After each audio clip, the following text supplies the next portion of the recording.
Hello. Sa pangalan ng Panginoong Hesus, isang magandang umaga po sa ating lahat. And isa po ito sa mahirap na parte ng aming marriage life, ang isiwalat sa inyo yung kung ano yung nangyayari sa aming buhay bilang mag-asawa. And natutuwa kami na ito ay isang blessing pa rin mula sa Diyos. At mga kapatid, hindi po kami narito upang i-introduce sa inyo ang perfect marriage na hindi naman po talaga nag-exist sa amin. At narito kami upang ipahayag sa inyo na kami po ay perfect model of sinners. At bago malungkot kayo, ay may ikukwento muna ang aking asawa sa inyo. Okay. So, nais po namin ikwento na kung paano nagusbong yung pagmamahalan naming mag-asawa. Paano nga ba kami pinagtugma ng Panginoon, no? So, actually, ako po ay halos dito nagbinata sa church na ito at ako po yung nabugbog sa sermon na ang dapat mong piliin na mapangasawa ay dapat Kristiyano. So, sa mga mensahe nila, Pastor Roel, Pastor Elpin, Pastor Kent, at marami pang iba na nagdaan dito sa church na ito. And ito po ay isang qualification lang po ang naging pamantayan ko sa pagpili ng mga kasama sa buhay. At yun po ay yung pagiging Kristiyano. No? At so paano nga po ba kami nakita ni Leonora? No? Leonora Tablang pa siya noon. Okay? Balik tayo sa umpisa, no? So, during that time, siyempre, yun yung qualification ko at nagkaroon po ng joint fellowship ang Church ng Bustos at ng Baliwag, no? And noon ay nasulyapat ko na siya, pero hindi pa yun ang simula ng pag-usbong nung pagmamahal ko sa kanya, no? So nagkaroon po ng continuous na fellowship hanggang sa dumating yung punto na kami ay kumakabilang ibayo kasi yung ilog na yan ay pagbigitan ng Baliwag at Bustos, no? So, yun po yung tawag namin nung araw na yon, no? Nung panahon na yon. So, at yung mga kalakihan po dito ay pagpamuhin po nung mga magagamit kong pangalan, si Kuya Romel, si Pastor Marlon, si Celso, ay kami po ang magkakasama na pumupunta doon para siyempre ay sumulyap ng mga kakaisang dibdib, no? And obviously, si Ezra at si Kuya Romel ay isa po yan sa so, produkto ng aming ginawa, no? So, I guess si Kuya Romel yata ang aming team leader noon. So, pasensya na. So yun po. At nagpatuloy po yon hanggang sa dumating yung isang araw ay nagpunta ako sa tahanan ni Leonora Tablang, no? So, at humingi po ako ng confirmation about, siyempre nagkaroon po kami ng courting during that time. At nagpunta nga ako sa tahanan niya.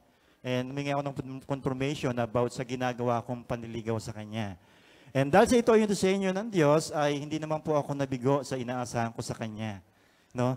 Hanggang sa umuwi ako sa aming tahanan, sa aming bahay dito sa Little Baguio. At syempre, kilala ako ng nanay ko dahil siya yung nagpalaki sa akin. Alam niya yung ugali ko. At dahil sa ako ay hindi masayahing tao, nung umuwi ako sa aming tahanan, ay napansin ng nanay ko na bakit ako masaya. Sabi niya, anong nangyari sa iyo? Para kang nakalutang sa alapaap, sabi niya. Dahil sinagot ako ng asawa ko during that time. No? So doon po nagsimula yung masasabi kong pagmamahal sa aking kasama ngayon na may bahay.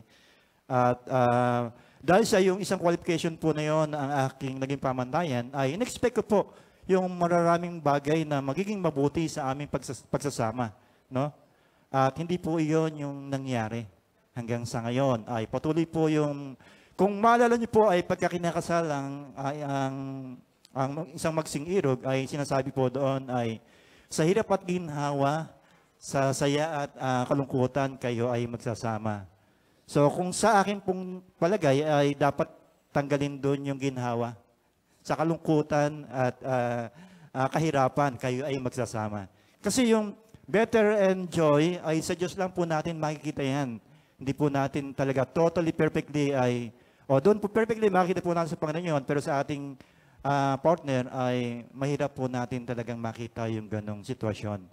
At marami pong pagkakataon na kami ay nag-aaway ng mag-asawa dahil sa personality namin. So actually, kung mapansin nyo, ako po ay silent person, yung aking may bahay ay kabaliktaran po noon. No? So kung mapansin nyo po sa fellowship ng mga kababaihan ay kahit sa kabilang kalye ay dinig nyo na yung boses ng aking asawa. No? So, pero ako po ay iba. At marami pong mga qualification o personality na kami ay conflict talaga. So sa pagkain lang ay magkaiba kami palagi ng gusto. Sa damit na sinusuot ay yung gusto niya, ayaw ko. At kahit yung asawa ko ay, sa tingin ko ay polvo lang ang ilagay niya sa mukha niya ay sa tingin ko maganda na siya. So, samantalang siya po ay kailangan ay medyo makapal yung foundation ng mukha niya. Which is yun totally ay ayaw ko noon. Pero dahil wala akong magawa, sabi niya ay hayaan mo na, ito lang ang ikagiligaya ko, sabi niya. So wala na po ako magawa doon, kaya hindi ko na siya pinapansin sa ganong sitwasyon ng kanyang buhay, na kanyang ginagawa. And hanggang sa mga decision making po sa amin, maging major and minor, ay lagi kaming magkaiba. Kung i-rate po ay sa 10, yung isa po doon ay pahirapan po na kami ay mag-meet. So ang tanong, bakit kami hanggang ngayon ay magkasama, gayong magkaiba kami palagi ng pananaw sa buhay, no? And yun po ay nasasabi ko po na talagang ang mag-asawa ay hindi po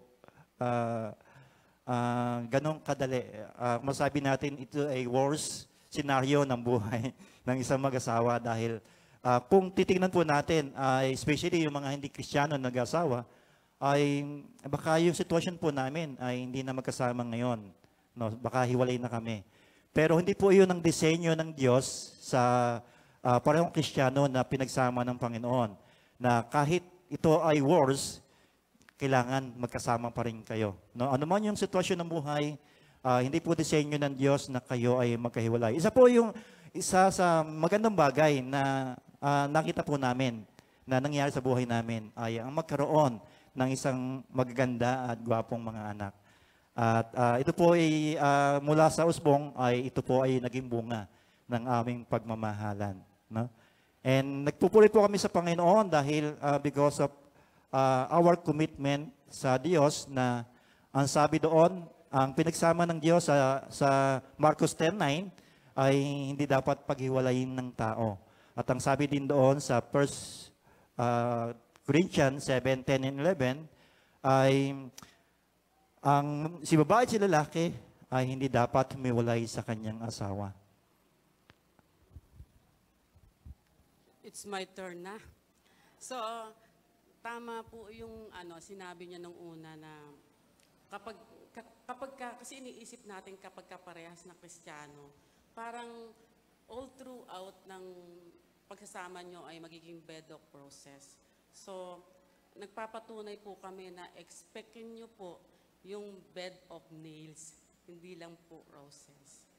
At maraming beses po na sa pagsasama naming mag-asawa, maraming beses po na nasaktan namin yung kalooban ng isa't isa. At lumikha iyon ng malalim na sugat sa amin. At minsan, kapag nag-aaway po kami, hindi po suntukan ha, siyempre yung mga salita, ganon. Kapag nag-aaway kami, pakiramdam namin parang nawawala na yung love at respect namin sa isa't isa. Pero patuloy kami na nagsisikap na maging buo yung pamilya namin.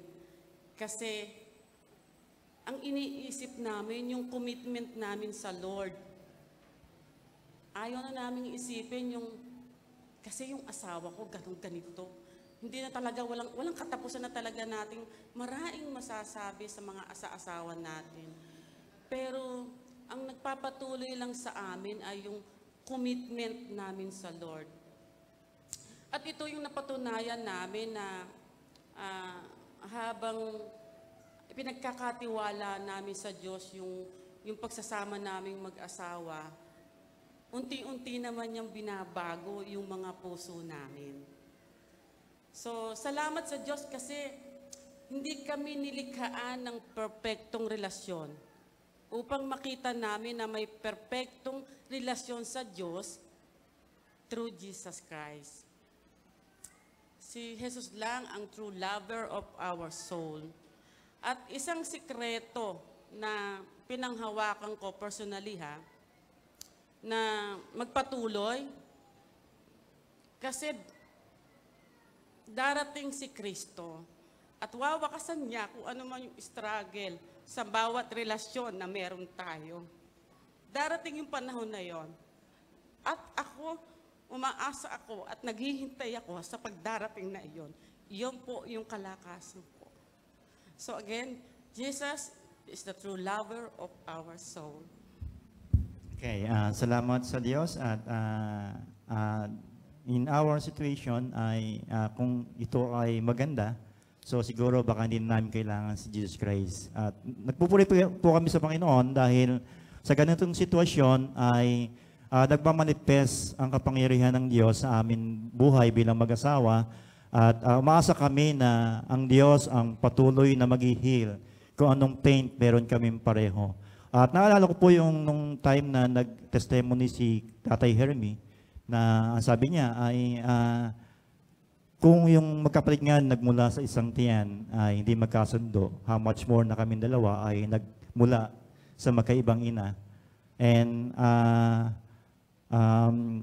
so totoo po na yung pagiging babae at lalaki ay malaking aspeto na yan na talagang maraming pagkakaiba sa tao. No? Kaya we are continuous allowing the Lord Jesus Christ na magmanifest sa buhay namin bilang mag-asawa at umaasa kami na ang pag-ibig ng Diyos ay gagabay sa amin bilang para ipakita kung sino nga ba siya sa aming buhay bilang mag-asawa. At yun po yung pinaka-connector namin na yung isang positive at negative yung kuryente ay hindi pwedeng pagdikitin, pero ang Diyos ang nag-connect sa amin, naging connector para kami ay magkasundo palagi at umasa na ang continuous healing ng Diyos ay kikilos sa aming buhay bilang isang mag-asawa at as one family. So salamat po at purihin po ang Diyos.